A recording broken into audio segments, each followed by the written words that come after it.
Welcome. This is the beginning convening opportunity for the Utah Civic Learning Coalition, or the Utah Click. You guys are in a click now. Congratulations. A real, we hope, informal alliance of educators and nonprofit organizations and policymakers and amazing people.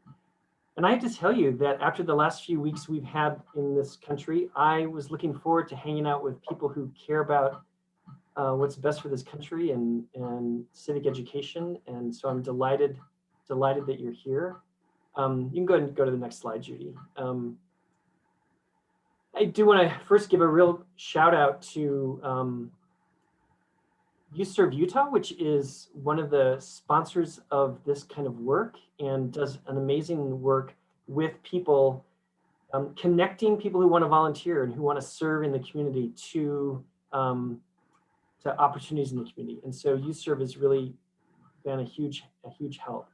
I have to tell you how gratifying it is to see people signing in and joining on a Friday afternoon. And I am just so grateful that you're here. We're going to look today at kind of getting a kind of a background about the UClick and some prehistory. We're going to look at kind of set the case for what we're facing regarding youth civic preparedness and educators preparedness. We're going to be talking a lot about what we know from some of the work that we've done before regarding civics education, but really we want to spend the bulk of our time today looking at where we go from here. And I want you to think about the fact that today is really a kickoff to work that's going to continue, in the days, weeks, and months ahead. There are people in this room right now, this virtual room, who have been devoted to this work for years. And it's pretty amazing, the kind of work that you've done in the past. When I think about the work we're doing here, I have to remind myself and I have to remind people that public education has a civic mission as a core function.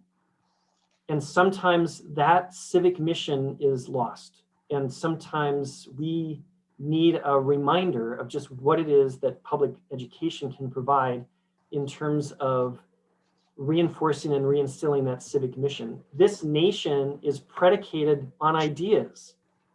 And those ideas, life, liberty, the pursuit of happiness, the rule of law, the essential concepts of equality and fairness, the majesty of that concept, we the people, those ideas are sacred notions, but they have to be handed down through education to the next generation.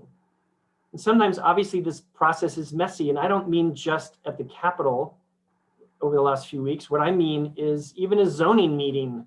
Watch a zoning meeting on cable, and you'll see just how messy democracy is. And sometimes it seems like the bonds that tie us are stretched to the breaking point, but that's not the case. And this is a prime example. I mean, you look at this room and you scroll through the people who are here and the commitment that you have to this concept of civic education, and it's very heartwarming. What I can tell you is days like this buoy us up. They buoy me up. And as we think about Martin Luther King and Martin Luther King Jr. Day, and the fact that we've got that day dedicated to service and dedicated to the mission of organizations like UServe Utah, what I can tell you is you're all getting a head start on that service here today. So I'm excited about the fact that we are redoubling our efforts to engage in and promote civil dialogue. We're gonna discuss today, we're gonna go into breakouts, we're gonna be thinking about deliverables, really thinking about what are the outcomes that we want to accomplish in this organization, in this kind of informal opportunity to collaborate and think together and work together. So next slide, please. The real prehistory of this work can be traced back to some amazing work that's been done in the past. We had a pre-existing commission on civic and character education in Utah for a number of years that provided funding for some great programs. Many of the people who are with us today have connected experience to that. I just feel like it's really important to know that we're building on that important work, and we want to make sure we honor all the great work that people have done in the past. I've had the wonderful privilege of working with a lot of you over the years, and some people here I don't know, and that's what's even more exciting, is the opportunity for us to kind of think and learn from each other as we move forward. We've been having annual conferences called A Place for All, and really trying to reinforce this concept that in Utah, we really do have a place for all, that everyone has a place at the table. This opportunity today is bringing people from all walks of life and multiple perspectives in terms of the importance of civic education. And that's what we did in those conferences. We had a conference in 2018, we had a conference in 2019, and we had a conference in 2020 that was one of the first opportunities to do something virtually. And we did, we pulled it off, even though it was new to us. Even though we weren't used to having a virtual opportunity, we were still able to provide a conference for well over 200 people. So I was pretty impressed with that. I know Desi Olson is here, and I want Desi to talk about some of the stuff that's going on in Salt Lake City School District as well with experiential civics and Generation Citizens. So we're just excited that we've had several teachers engage in Action Civics as we partnered with Generation Citizen. And that's just been really powerful. We have this year, unfortunately, the way we've typically done it, it's been postponed, so teachers are adapting what they can. We also have had a cohort engage in what I call Action Civics through the National Geographic Geo Inquiry process, which is really fantastic. It is very similar to what Generation Citizen does, just a different approach. And we're just excited to be here. I see several of my Salt Lake City School District colleagues here as well, so that's exciting, and students. So awesome. Thanks, Desi. Thanks for letting me put you on the spot. To it. Thank you. And Megan, I know that Megan Brandon is here with Generation Citizen as well, and you can certainly talk more about your program in your breakout rooms as well, but we're delighted that you're here. We also have a real history of some great legislation. I mean, the Commission on Civic and Character Education was created by a legislative action, and we have two folks here to talk a little bit about some legislative ideas that are coming forward. And great. So Representative Dan Johnson, who has been a stalwart proponent of civics education, about your proposed bill for the next session. Very good. Thank you, Robert. Thank you, Dottie. And also thank you, Judi, for all the work you've done to put this together and draw these people together. You guys don't know me, but I spent 50 years in public education before I retired. There's nothing that I love more than a teacher making a difference in the life of a child. And I think one of the things that we can really teach kids is how to be good citizens. And the best way to do that, I think, is teach them content like all of you do, but also provide them the possibility of active engagement in some sort of a civic project or some working with it in some way. And so my big thank you to you. And last year, we passed House Bill 334, Civics Education Amendments. But when COVID hit right at the end of the legislative session, all of the money that was appropriated for any program was all pulled back. And then as we met in those special sessions over the summer, we were able to figure out, what we were going to do. And so part of that is giving teachers big raises and stuff like that, which is going to be really, really great when we get back in session next week. And then the other thing is that all of these projects that were previously funded, we can make decisions about whether or not they're going to be refunded. But this project is a three-year pilot that will engage teachers from school districts of different size, different geographical locations, a variety of demographics, and also staff development. And over a 3-year period of this pilot, we're going to have feedback from the kids with their experience and also from their teachers and build towards the future. So it's really exciting for me. I'm glad to carry this legislation. I'm glad to be a friend of Judi and a friend of Robert. And I hope I can be a friend with all of you as we move forward on this exciting venture. Thank you, Robert. Thank you, Representative Johnson. And Johnson, Representative Johnson, that new bill has a number now. Is it House Bill 124? It is. And so it's there. And so we're going to get to hear this bill fairly early in the session. So we'll watch it really, really closely. So it'll get up there and we'll get her done. That's my plan. Great. Right. Thank you so much, Representative Johnson. And we also have a student here, Dottie Uman. And Dottie, take it away with your idea about some legislation coming up in the new session as well. Thanks, Robert and Ms. Hilman, for inviting me here. I have to extend a profound thank you to Representative Johnson and Representative Briscoe for working with me on this. I share the same belief with Representative Johnson that experiential civics is very different, and it's required for students to become powerful citizens and engage with their democracy. And so there is a bill that will hopefully come through the legislative session to allow students age 16 and 17 to be able to cast a ballot for their representative school board members, and to enable that through local school districts, because it's my belief that school districts know their students, cities know their kids, and if they feel this is powerful enough, that students should be able to exercise their vote and their voice, and be represented at the table through their vote. And it is my firm belief that by allowing for experiential civics and for students to have a ballot, that we will be creating stronger communities, stronger schools, and stronger citizens. So thank you. That's kind of my...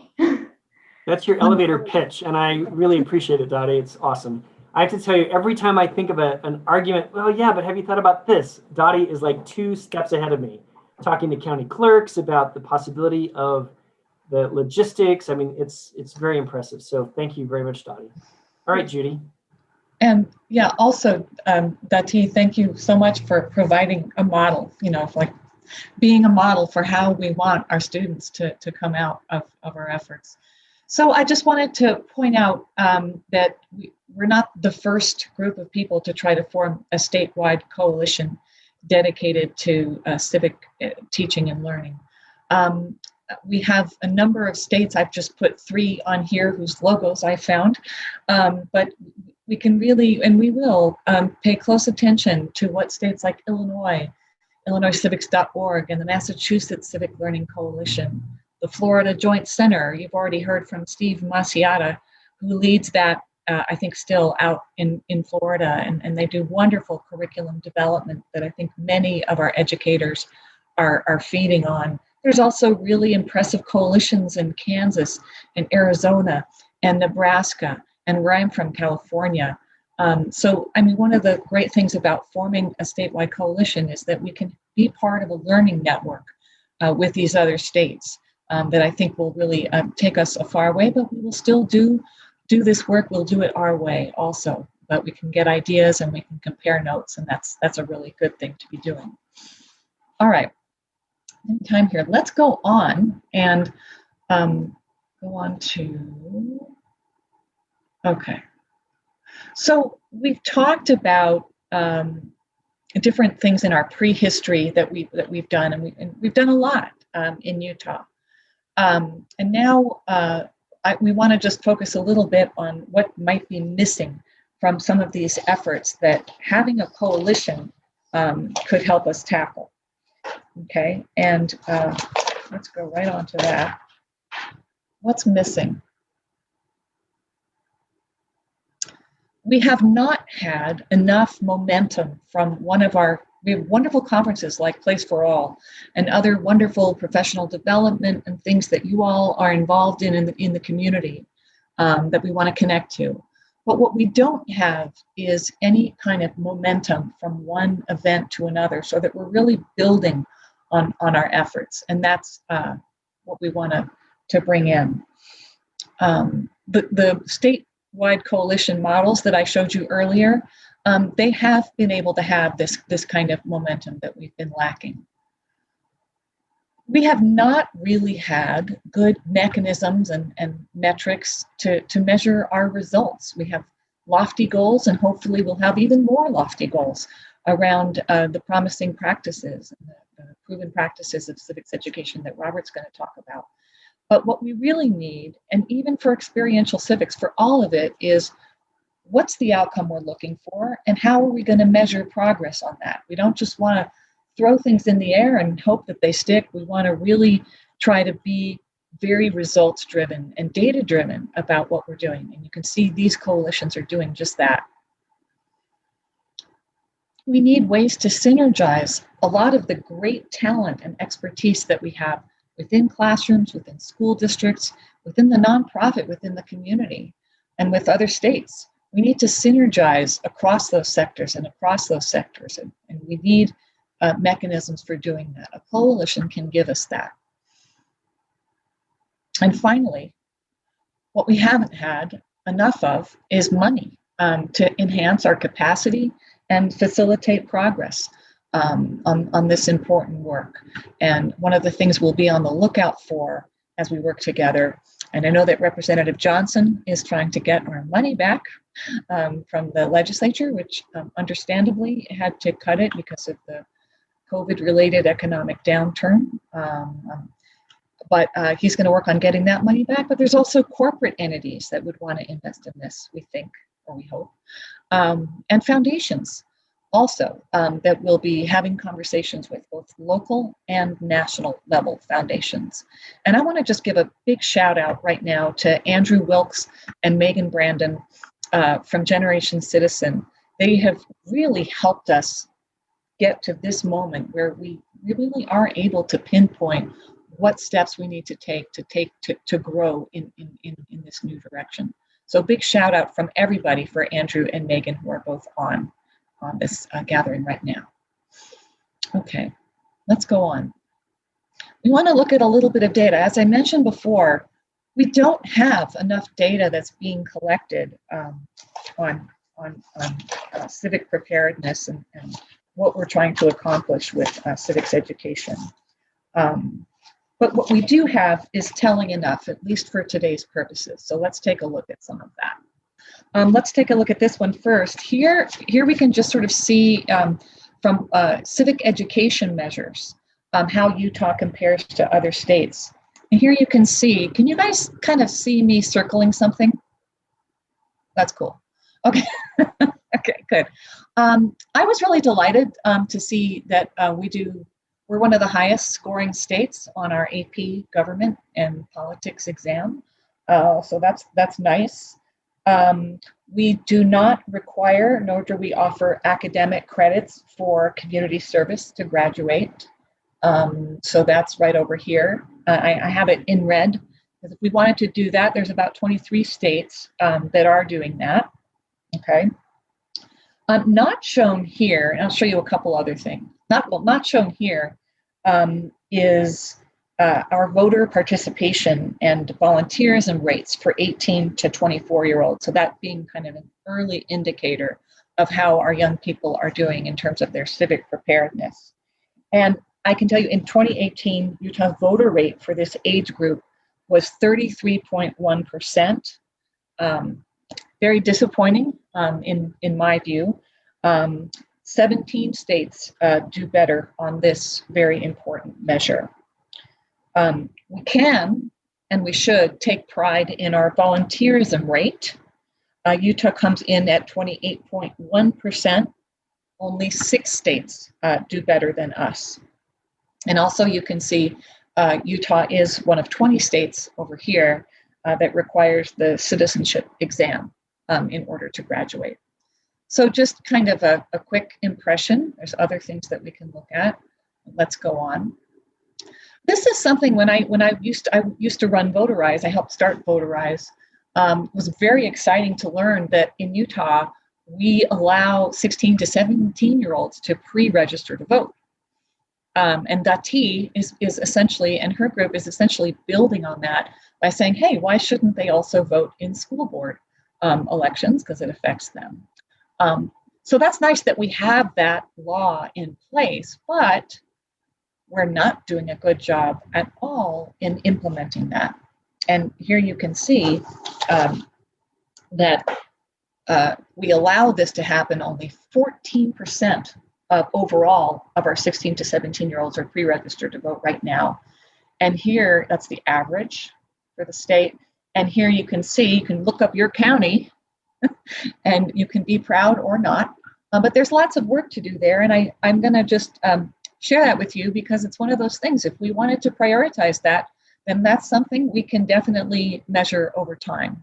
And that would be an example of something that we could, try to move the ball down that field. Okay, so let's go on. What about our teachers? What can we look at that might tell us whether teachers are prepared to teach civics, and let's just say according to promising practices? Let's look at some of that. There was a very recent report from the RAND Corporation showing that 1 in 5, I don't know if you guys saw this, but 1 in 5 social studies teachers in the US felt very well prepared to support civic learning. So kind of an eye-opener there. They also found that teachers are divided on the value of teaching experiential or community-centered civics as they defined it. Not surprising. This was something that jumped out at me. Teachers of color are more often discussing controversial topics in the classroom than other teachers. And the report, I will send out this report afterwards, talks about why that might be the case. It's very, very interesting and very telling. But overall, teachers overall are divided on whether such a focus can be construed as too political. So they might avoid those discussions altogether. We don't want that because it's a best practice. Okay. And just some quick feedback. I'm going to do a quick time check. I'm at 3:27. I'm supposed to be keeping up. Okay, going to catch up pretty fast. Here we go. Just some quick feedback from our recent conferences on what teachers want to be able to take their next steps in teaching civics according to best practices. They want these things. They want a kind of a resource list or like a Google sheet that's updated. They want to be able to share their curriculum tools. Maybe we would have something where we would have video features of what they're doing. They want more professional development on civic teaching. Collaboration with nonprofits. Got about 43 votes here. So that's a lot of teachers ready to rock and roll with nonprofits. They want online discussion groups to be able to compare notes on what they're doing. So really fast, catching up here. Now, in our last Zoom conference in June of 2020, and Mary Ellen Daniels, who's amazing, from the McCormick Foundation, posed a question in the middle of her presentation. She wanted everybody to say, I used to think, but now I think, fill in the blank. And here's some of that feedback that I thought was really interesting for today's purposes. Teresa used to think that service learning was picking up trash at a park or donating to a food bank, but now I think that service learning is important to make lasting change. That's nice. Daniel used to think that it's good to just do a food drive, but it's even better to find out why people are hungry in the first place. Molly used to think, now she's thinking, my students could look at the school as their community to create a project addressing problems right at the school. Erin used to think that service learning probably wouldn't work with online students, but now I think it's my job to find a way to make it work. Morgan used to think that it was a social studies issue, but now I think all content areas should incorporate service learning. Absolutely. Joan used to think that it was hard, but now she thinks it's doable. So very exciting. And Robert, when they say it's doable, we're talking about the proven and promising practices that Robert is going to walk us through.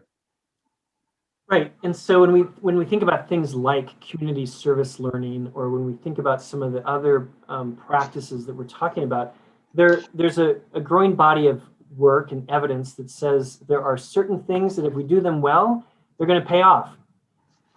In education, we don't have time to not do what's proven. We don't have time. You know, I don't know about you, but I grew up with a lot of spelling tests, and guess what? Spelling tests by themselves don't make you a better speller. Sorry, there's a lot of time spent doing spelling tests, folks, that was squandered. So when we think about the kinds of proven practices that we have for civics education, there's some really specific really specific earmarks. So Judi, if you'll go to the first one, please. And we've kind of broken these into the buckets of both proven and promising practices for your breakout rooms. So the first piece here is to think about classroom instruction. Of course, the classroom and what happens in the classroom is critical for civic engagement and civic learning. Knowledge is absolutely essential. There is no one here, I think, who would argue that students don't need to know and be aware of the rule of law and systems of power and authority and governance and the ways that checks and balances are created and what the Constitution means and what the founding fathers and mothers were doing to create this incredible experiment that we call our republic. The great news is that civics and civic engagement doesn't have to just be in the social studies classroom. There are many opportunities to think about civics and civic choices that people make in other content areas as well. And there are lots of ways to do the kinds of actual connection of the content to the practice. Because I tell people, it's like when you're out practicing in basketball, you don't just dribble and pass and dribble. Occasionally, you actually play the game. And for civics education, we want, of course, that knowledge, but we also need kids to play the game. We need to get them involved in civics. Next slide, please.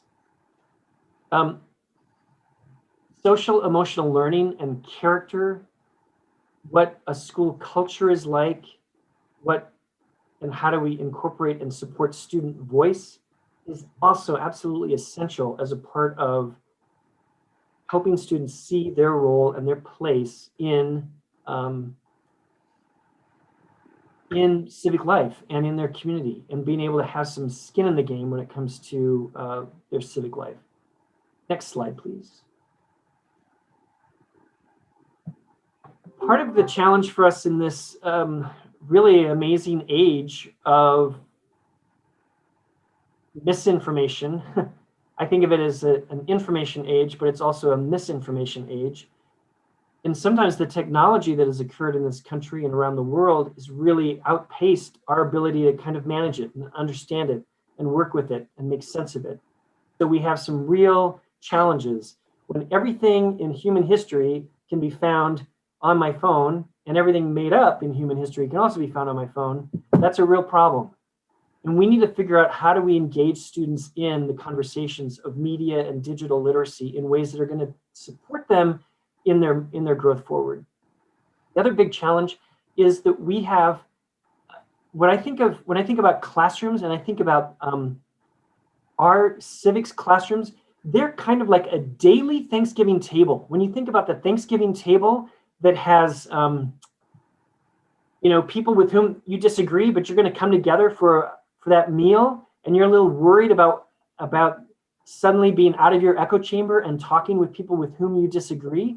Well, guess what? We have that opportunity every day to have wonderful, incredibly rich conversations with one another around the Thanksgiving table of the classroom experience, where kids come in with all kinds of different views, and we help them with fact-based procedures that are structured and safe to make sure that they can engage in the kinds of conversations they need to in order to really be able to function in the Republic.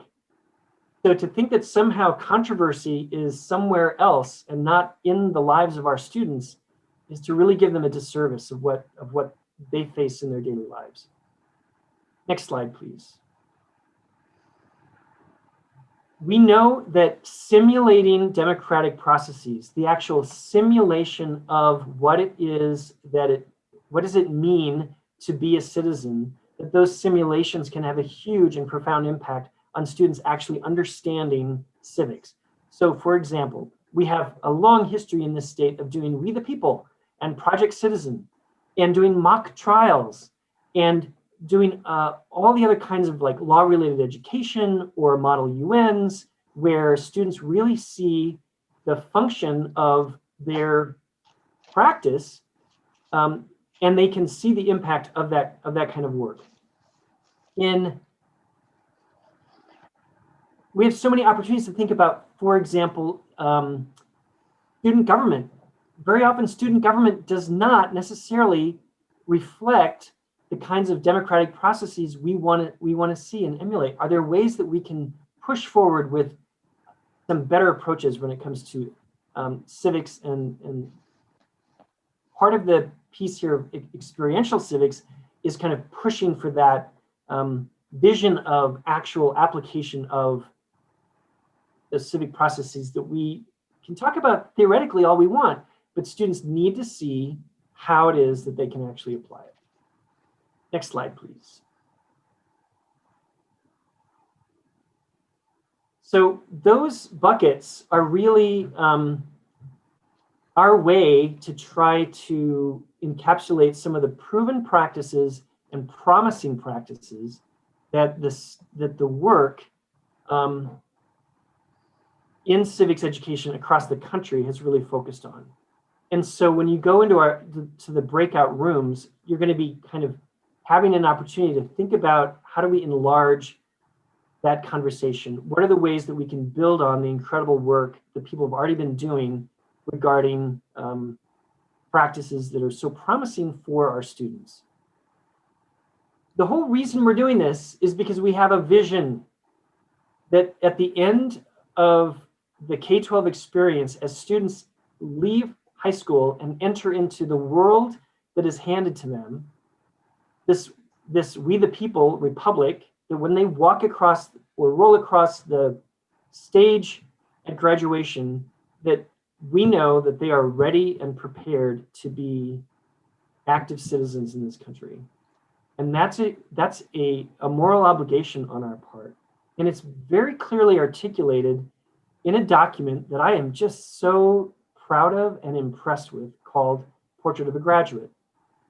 And the Portrait of a Graduate is an opportunity for us as a state to really articulate not just the academic skills, but the soft skills that are a part of being a well-educated citizen.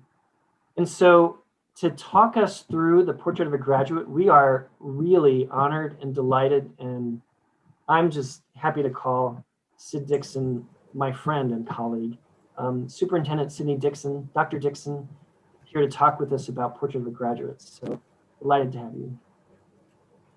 Thank you so much, Robert. And thank you to Judi and everybody else on the call that's made this happen. And I just want to give a shout out to all of you, as Robert started out to say on a Friday afternoon, that you would convene around this topic shows how important it is. I also have to give a shout out to my friend Martha, who I think is still on the call. Martha has carried the torch of civics education for as long as I can remember. And Martha, we used to be kids once, but I so appreciate seeing that you're still invested in this work. I'm really proud about this work, to work for a Board of Education that is supporting the Portrait of a Graduate and putting this forward.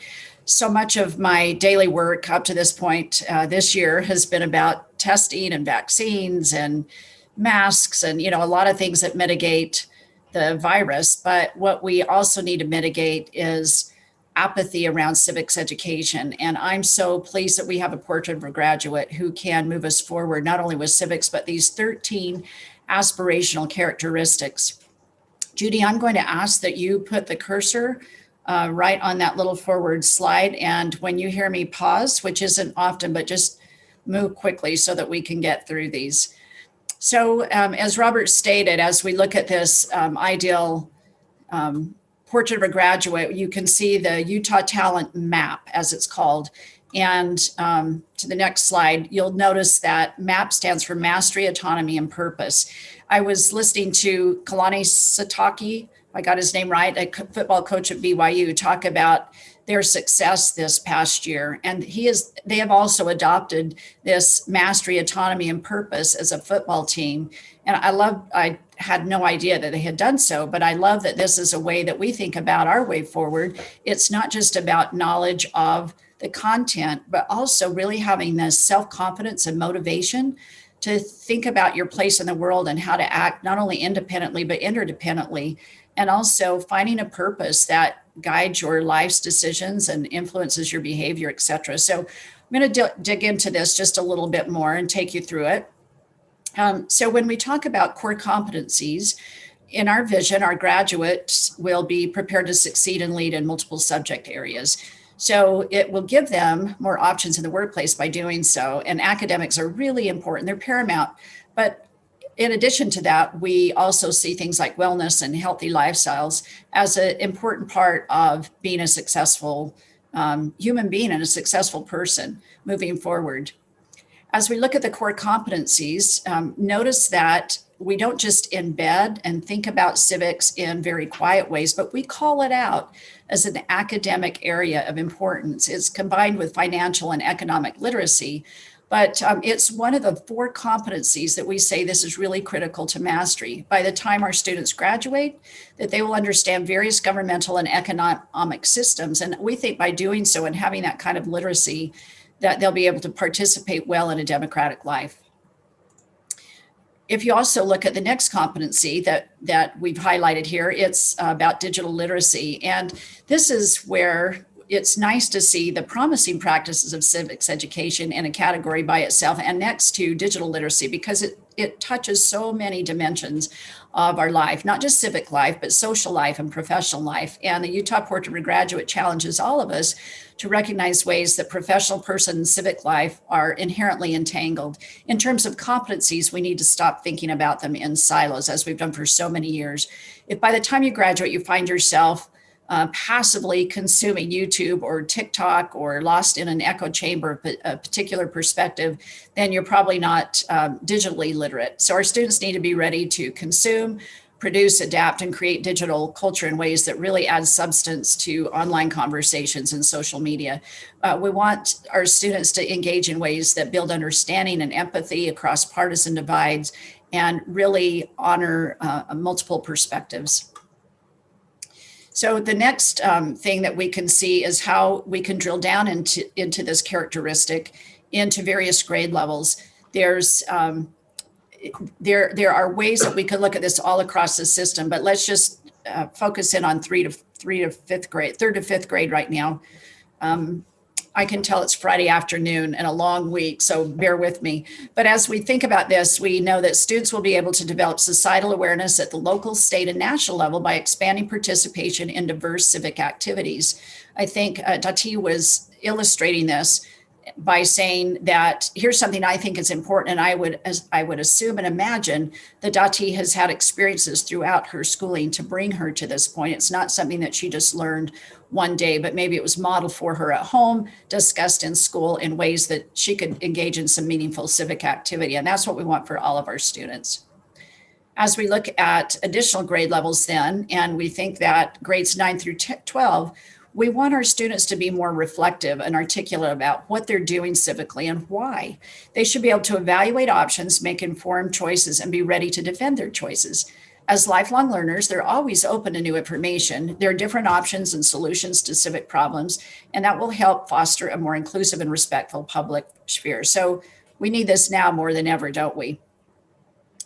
So given that we consider academic mastery important, we think that it's not just that simple anymore, that we have math and English language arts over here that are studied, and civics is kind of over here, and academic preparation is all encompassing, isn't it? So the secondary social studies standards were revised in 2016, and they recognize opportunities within those standards to cultivate civic dispositions across the disciplines of social studies. But why just stop at social studies?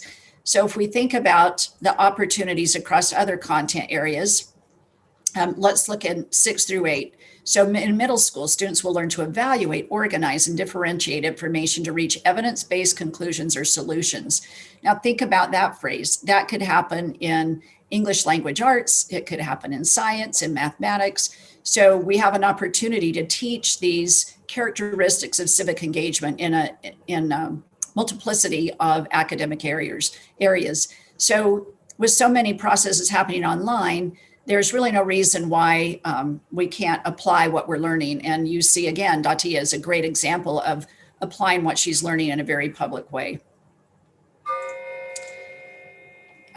Robert talked about soft skills. I'm going to frame it a little differently. There's nothing soft, in my opinion, no disparaging the way you framed it, Robert, but I think these are essential skills, communication being one. So as you look at when we talk about autonomy, for example, and we look at creative thinking and problem solving and communication, those are really essential skills that cut across the themes of all academic areas.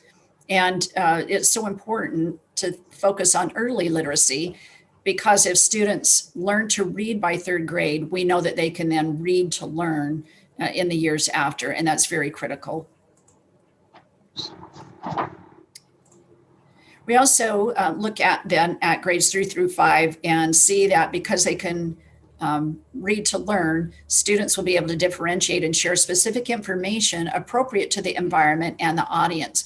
So it's a way of students starting to learn that how you speak or what you say at a rally for cleaner air, for example, would be very different from what and how you give input on an environmental policy hearing. I'm thinking of the students that have come to the legislature, for example, and have worked with a sponsor, much like Dottie is, to adopt a state reptile or change a state tree or look at a community issue of clean water in a river near their school.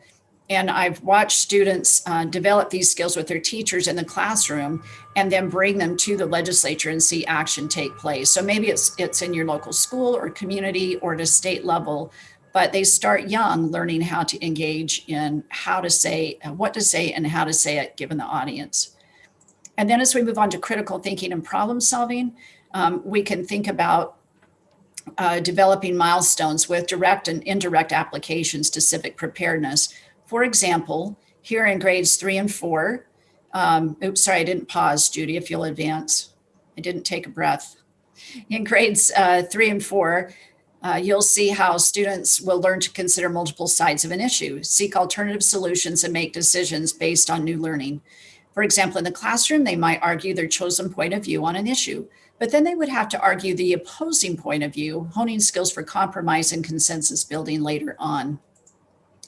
6th through 8th graders might use graphic organizers to analyze what one side or the other is saying and how they're saying it. How are they using visuals to get their point across? Graphics are arguments. They need critical evaluation like any other argument. And there are specific tools for spotting fake news and calling it out. So other competencies like collaboration and teamwork and honesty and integrity and responsibility have a place everywhere across our content. I think it's a way too, as students engage in collaboration and teamwork and develop empathy, they can honor opinions that are different from their own. And as we see civil unrest and civil discourse taking place, we want our students to be on the side of being able to engage in these conversations that they might disagree with, but they're not disagreeable.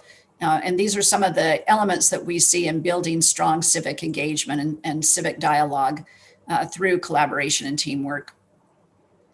As we look at 9 through 12, we can see that students can find viable solutions to complex social problems if they can embrace these diverse perspectives that I just talked about to accomplish shared goals. I really love that we're thinking as a board about purpose. This is not something we have really thought about with school before, but I think it's such an exciting time to try to decrease the polarization and use digital culture in positive ways. So thinking about, instead of pushing us farther into echo chambers, how we can use honesty, integrity, and responsibility and have those critical ties to civic learning that provide lifelines for democratic life. As we look specifically at grade levels, let's just think about kindergarten through 2nd grade. Starting in kindergarten, our students will make sense of situations and recognize what did and did not happen, for example. In the upper grades, students will display empathy while making decisions, and they'll be accountable for their actions and follow through on their commitments to make a positive difference in our community. All of that has to be taught and practiced in our classrooms, and this is where families play such an important role, that triangulation of home and parent and family to the school in providing ways for students to find purpose. So overall, I guess I would just summarize by saying that in Portrait of a Graduate, you'll find plenty of support and fresh angles to embrace all of the promising practices of civic education that Robert has discussed.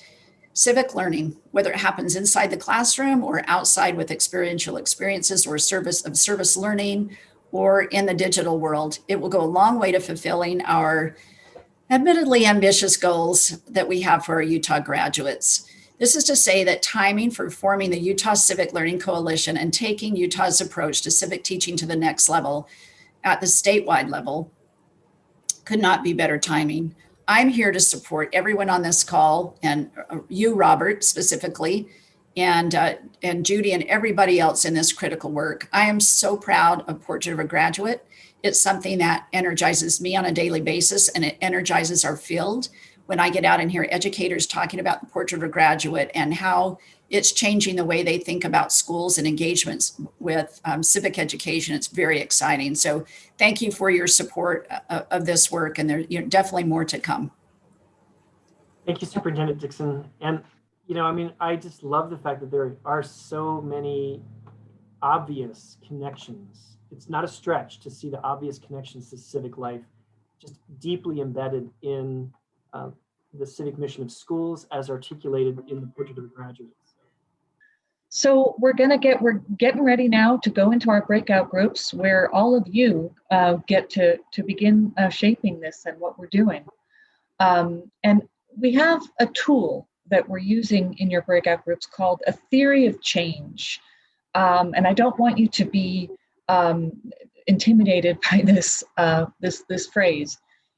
All it is it represents the how and the why, a complex change process, like really, going deep in the promising practices, how a complex change process will succeed under specific circumstances.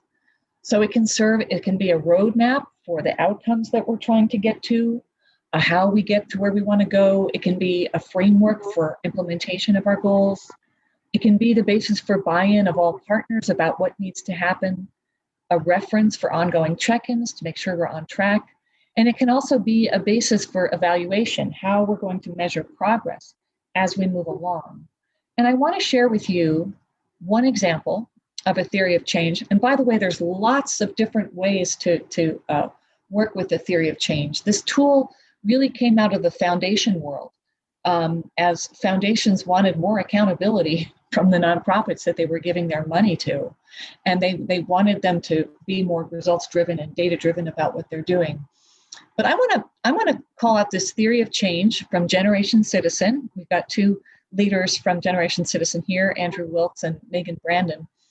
And you can see that they do it a little differently than we're doing it. We're just going to fill out a worksheet to answer some of these questions. But basically, this shows over here Generation Citizen's main approach to the problems. And the problems would be, for example, here, they're understood that educators don't have enough invested in them to do real civics pedagogy. So their approach is a deep investment in educators. That includes professional development and other things, and those are some of the activities would fall under here.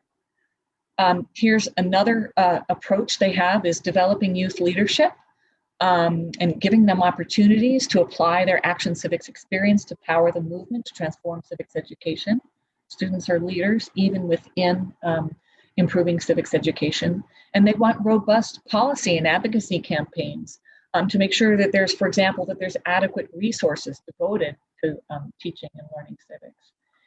And then over here, these are the outcomes that they're looking for. And they categorize their outcomes into two groups: culture change and systems change. They want if they do things right, educators are effective at facilitating action civics that takes into account systemic oppression, power, and privilege, and centers youth voices in the classroom. Young people stay politically and civically active outside of the classroom. And over here, those are just some examples. We'll share this with you in the chat. Over here on the systems change side, these are more outcomes. School districts adopt action civics into district civic learning and equity goals. States develop standard curricula and assessments for equity-based action civics, and so on. And here in this dark blue box is the long-term impact that they're having. And it's ambitious: a just and inclusive democracy that is responsive to all young people. So that's one, I think, really powerful theory of change. We can make our own, and we can have as much detail in it as we want. Sometimes less is more, sometimes more is better. Okay, so now we're gonna take a couple of minutes. You guys should take a stretch break. You're gonna see that you're getting invited to the breakout room. So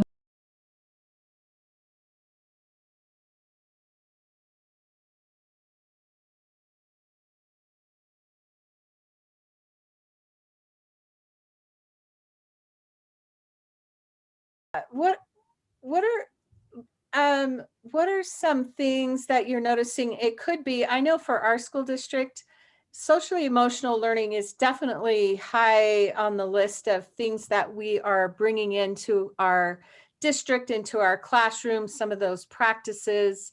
But until a couple years ago, it wasn't on the, the front burner. But with the trauma that many of our students have faced this year, with the pandemic, with an earthquake, with riots, with what happened to the Capitol last week, I think this is such a great time to start to have a conversation about how do we serve our students, what is needed. So what are some promising practices that we already have in Utah? So I can say, like, in our school district, just in the last 2 years, we went from having under student services that containing all of all of equity, all Title 3, 6, not, all of them, to now we have a separate social and emotional department. Now we have an equity department so that we can focus on equitable practices across the board. And so I feel like whether it be reactive or proactive, seems a little reactive, but either way, I feel like we're starting to see the need in a bigger picture. Yeah, I mean, I think something that's coming up for me, and it might not be a direct answer, but it might spark the next conversation.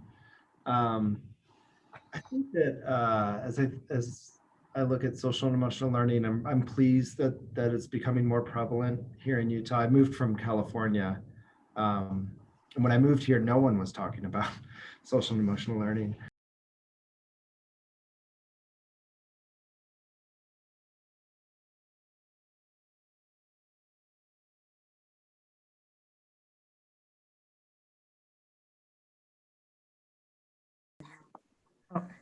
My name's Patty White, and I just retired as an educator doing some civic work and in school reform, where I'm now working with United Way. And one of the things that I found in my experience with doing both civic work with students in the classroom and then being a mentor for community groups that wanted some assistance in this area is that, number one, I found teachers, if they had someone to mentor them through the process of how to go through planning out civic education with them and just help them, then after just doing it one time, they were really pretty much ready to hit the road and work on their project on their own. But it was just taking them through those steps. Also, we also have future problem solving. It's an international competition that is excellent. It's a competition that's for 4th grade through 12th grade that takes scenarios that are futuristic, but you can also do a division which is called community problem solving, where students look at community issues and then take it through their 6-step process. And so this is a fabulous already outlined how to go through the 6 processes or the 6 steps that's out there for students that they can use in our community that really gets students to use a lot of those skills that a portrait of a college graduate is asking for. I am at the Hinckley Institute of Politics at the University of Utah. And a big portion of what we do is obviously civic engagement and education amongst our university community. But one aspect of my job that I really enjoy is every summer we run the Huntsman Seminar for Teachers.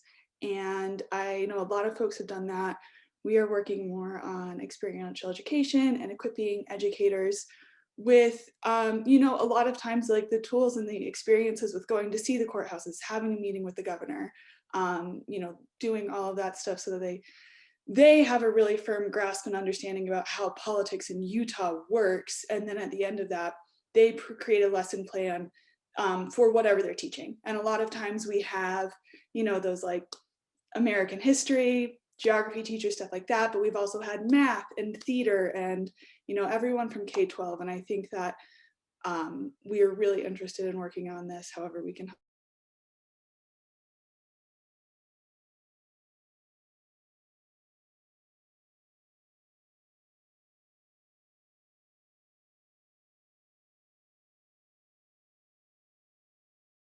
If you think about possible Venn diagram crossover with these groups, what would you want to say to them about how what we're doing and talking about here is relevant to them?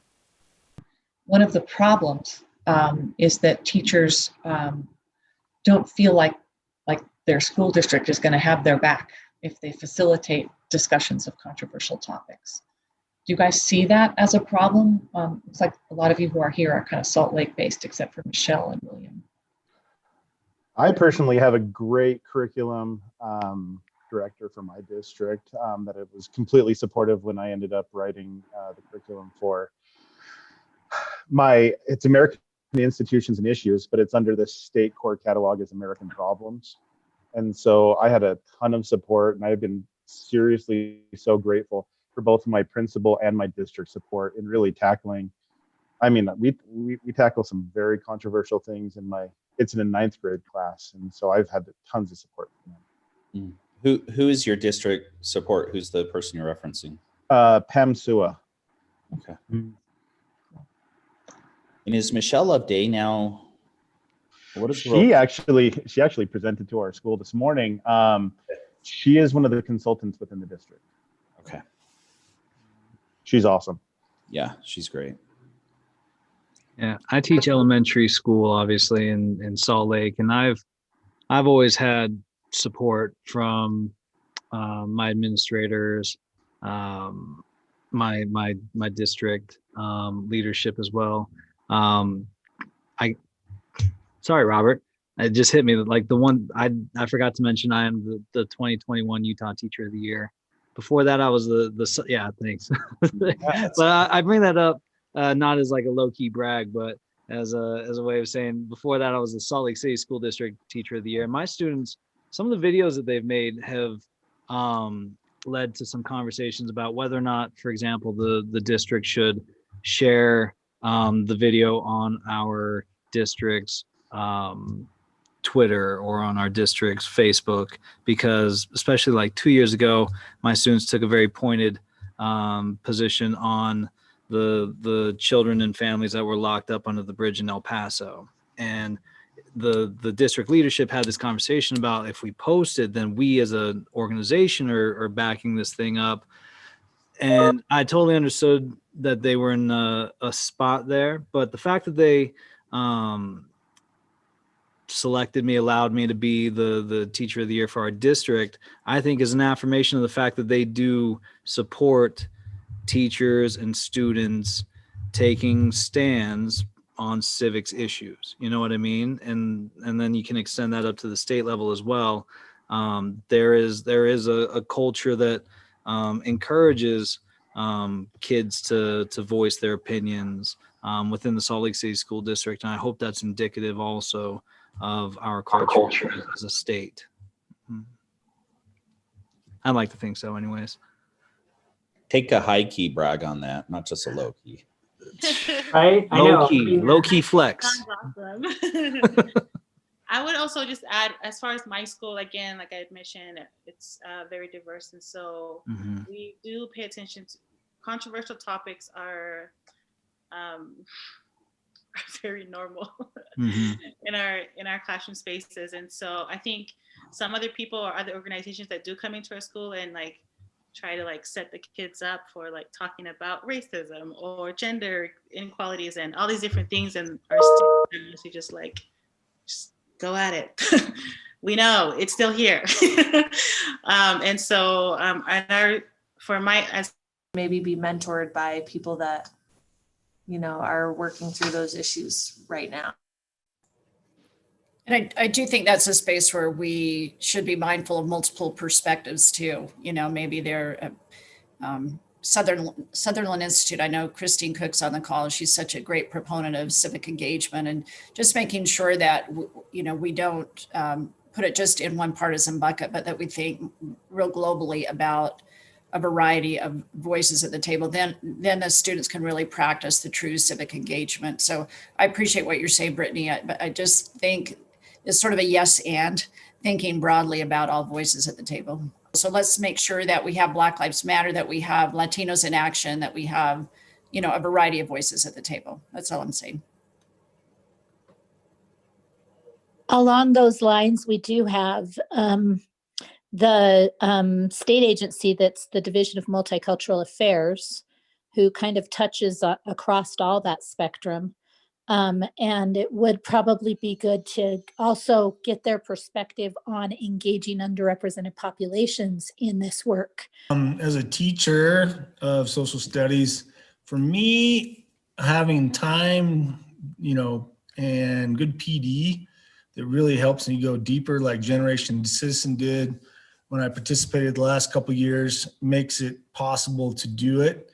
I think sometimes things are just like, here's what you got to do, but without a closely guided way to do it and help teachers and give them time during the day to plan. That's what I would like to see if these ideas are going to be implemented successfully, just from my perspective. I wonder if we can explore like interdisciplinary and cross-curricular synergies, because I do think that helps teachers almost at every level. To not feel like I've got to fit this all into my one class, where it makes so much sense, particularly in my program in National History Day. I love to see teams that join social studies and English language arts. What about a crosswalk between Portrait of a Graduate and the standards of at least the core areas? I feel like being able to demonstrate to stakeholders, here's our core and here's where these courses attach to it and in the ways that they do. I think that could go a long way with sort of shoring up the significance of social studies in the curriculum and in the overall portrait of a graduate. If in my last years when I was in the classroom, if I was approached by one of you, in spite of how awesome your ideas are, I would not want to give up a day of class when I'm not teaching. I just love teaching. I want to be, not necessarily lecturing, but I want to set up the activities for the students. I want to do it. But if I was a brand new teacher in my first year, I would have been thrilled to bring you in because I didn't know what I was going to do tomorrow or the next day. And so I think one thing that we might do is try to target young teachers. Yeah. Do they even know about what this school is doing? Have they been made aware of what you're trying to do at the schools? I can give like a personal opinion on this. Mm-hmm. I love and I love Sid Dickson's Portrait of a Graduate, but at the same time, I think it's like the best kept secret out there in the public sphere. I think for so long, the citizens of Utah have been fed that education is math and reading, math and reading, math and reading, math and reading, math and reading, and yes, those are important, but you're developing the whole child, and I think a problem is that that's not widely valued in our education system, in the public perception of education in our state, and I think that's inhibiting this work in the state of Utah. In my class, I teach a credit score because I didn't learn about that until I came here to America.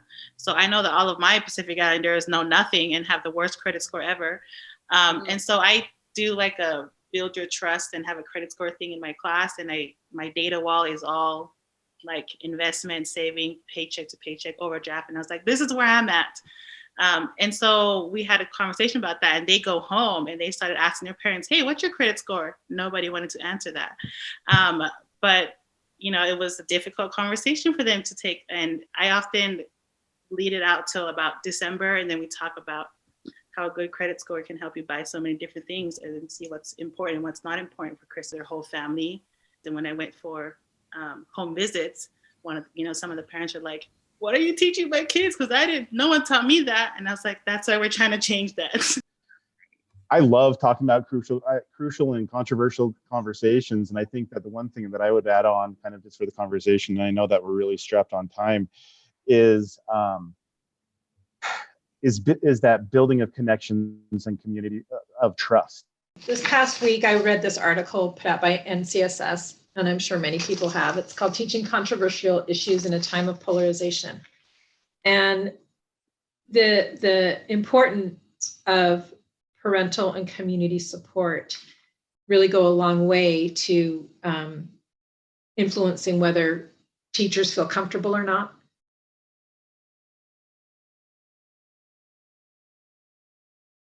Go ahead. We had there were a few problems that we brought up, but there are two general areas that seem to be the biggest problem. One is teachers are not prepared to do this in the classroom. Either they are too busy, they don't know how, they can't quickly and find good resources to do that. That's one.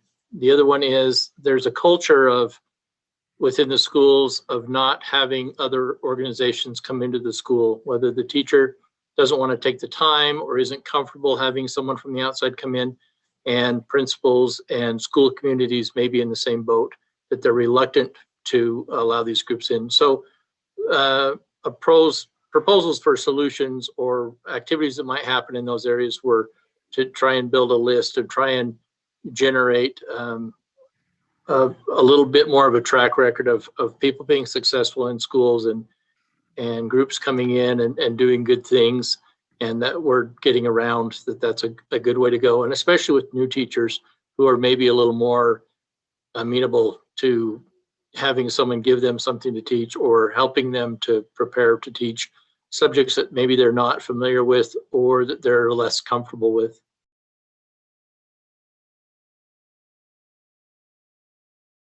Most of the problems that we kind of discussed, or the big picture, was that it's clear that across our state that school leaders, admin see an issue, but it's hard to ask teachers to do one more thing.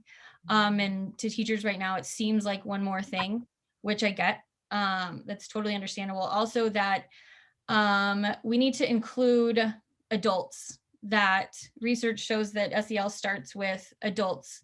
And so including everybody, all stakeholders in SEL and how it's being given and what program we're using and everyone using it effectively is essential, and communicating that with parents.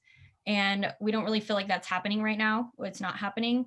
And that needs to be a proactive approach versus reactive. And so some of the things that we talked about approaches would be marketing more the portrait of a graduate and highlighting how it's the whole child, and not just maybe those core content that parents might assume that that's what you associate with the portrait of a graduate.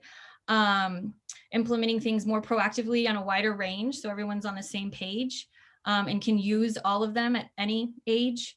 And I think that's about it. I don't know. Did I hit it all? One thing that I also wanted to mention that Chris in our group talked about or brought up, and I thought it was super important, is that we can't just look at the short term, but we really do need to look at the long term, that this isn't just a quick fix, but that we need to look to the future long term.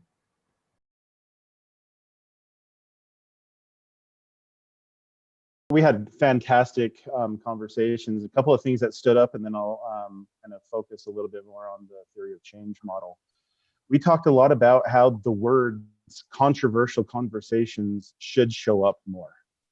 And just to kind of take away like that stigma, that fear that a lot of people have about it, just so that it becomes more a part of like less of this thing that everyone is scared to talk about, whether it be in PD or within their classrooms, but something that becomes more, and that actually does lead directly into our theory of change, where both media literacy and controversial topics, first off, they're two very different things. And so we highlighted that they are two very different items, but they actually had a common problem.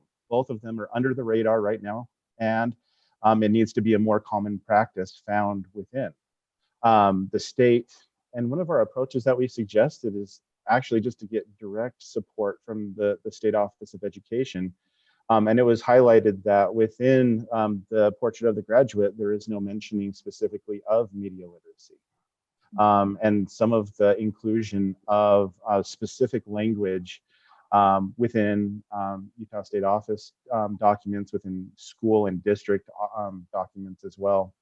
And kind of some of the activities to achieve those things were more media literacy activities within the classroom, the inclusion of literature that help build both media literacy and the awareness of civic education and controversial topics. And a other great addition of utilizing the media that students use to achieve our desired results in both controversial topics and in media literacy.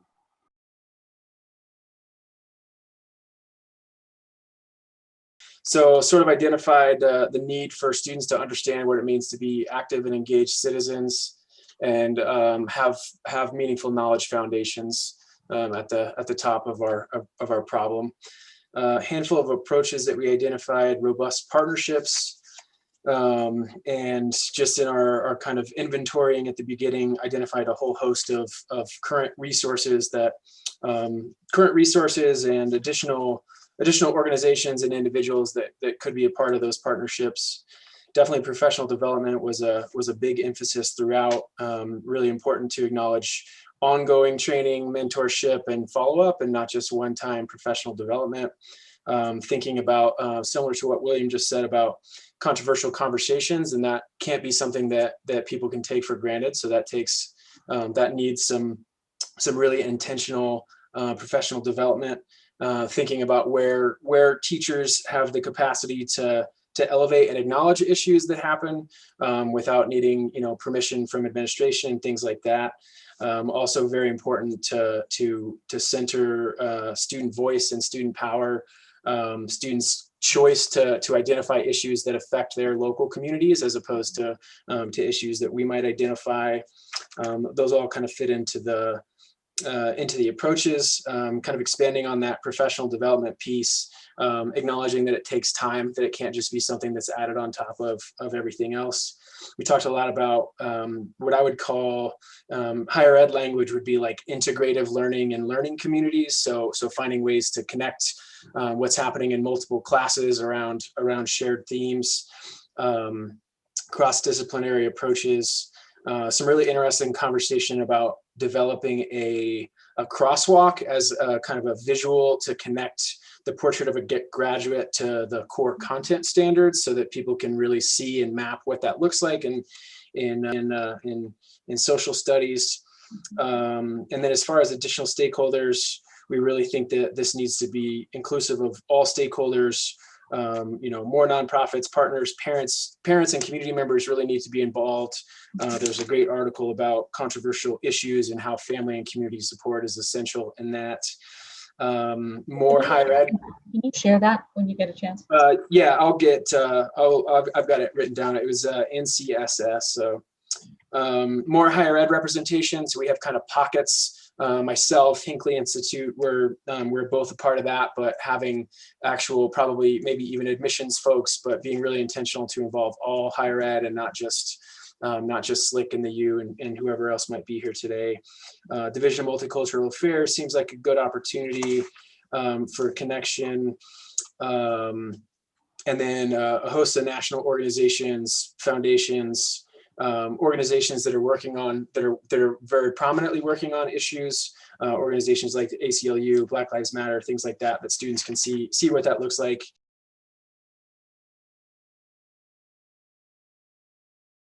If there's anything that anybody wants to add insights that occurred to you that maybe you didn't get to share, or that you want to make sure everybody hears about right now, a message for another group, go ahead and share that now, and then we'll turn it over to Robert to close and let you have your MLK weekend richly deserved. I just have a comment that I shared in our group that I think that civic engagement, one of the core challenges in civic engagement is emotional health. I think a lot of what we're seeing in our world today is a lack of emotional health that is driving the division and discourse, and understanding how technology can foster that kind of dis-ease. I'd recommend The Social Dilemma, the documentary, to everyone if you haven't seen it already, and to consider that piece. But in giving some input to a legislator in Brazil, when he asked about fake news, I said it's first an emotional issue, not an informational issue. And so I think the emotional health piece of this is so critical to healthy civic engagement.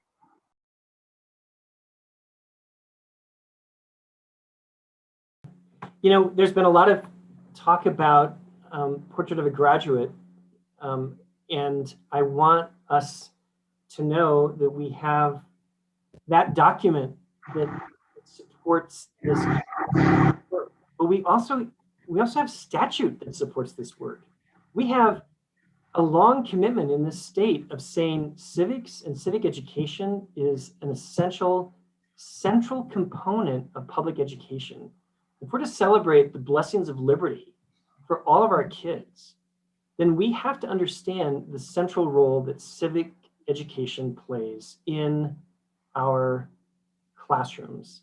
And, there's nothing wrong with encouraging kids to understand the blessings of the Declaration of Independence and the Constitution and the rule of law. And that is what happens in We the People and Project Citizen and all of these programs, because that's the wellspring from which come the kinds of challenges that we face and the kinds of opportunities to engage in solving those problems.